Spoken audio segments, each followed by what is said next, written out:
Policy advisor David Tufori and Foundation for Defense of Democracy's founder Cliff May. Gentlemen, thank you both for being here. Cliff, the attacks last night against ISIS positions really does underscore that the threat from ISIS hasn't finished. Exactly right, and it's very important to understand why.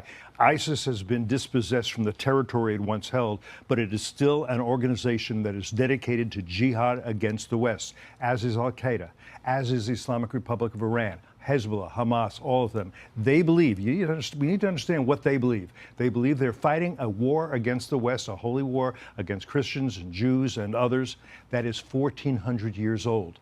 They will not make deals. They will not be easily dissuaded. They're not going to go home and open yoga studios. They're going to fight as long as they can. If we understand that reality, then we can have a strategy for defeating them over time. You know, David, you look at what the president had to say about the government, the interim government in Syria right now. They very pointedly, the White House said this was not to blame or not to put any blame on the current Syrian government. What do you think about how much the U.S. can trust the interim government there?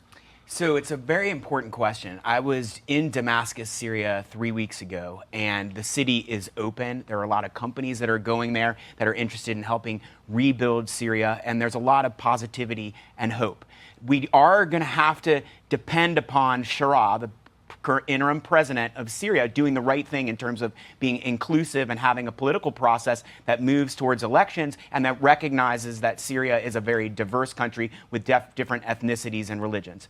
If he does that successfully, they're going to be an ally. And these strikes that we did on ISIS in Syria are notable because for the first time, we actually did it in cooperation with the government in Damascus, whereas we were doing strikes all through the Assad regime on ISIS, even though we couldn't cooperate with Assad.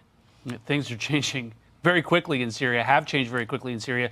That's also the case in Venezuela, Cliff. You look at what the administration's doing, the firepower it's bringing down there. I mean, is this bluster, or are we preparing to move on Maduro? Well, I hope it's not just bluster, because if Maduro, at this point, if Maduro survives, that's going to look like we were just bluffing, like President Trump was just bluffing.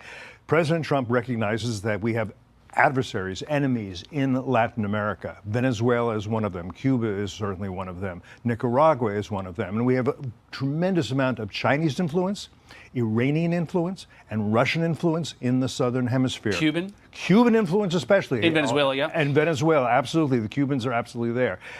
If you look at the national security strategy that just came out from the Trump administration, he wants to focus a lot more on the southern hemisphere, on Latin America.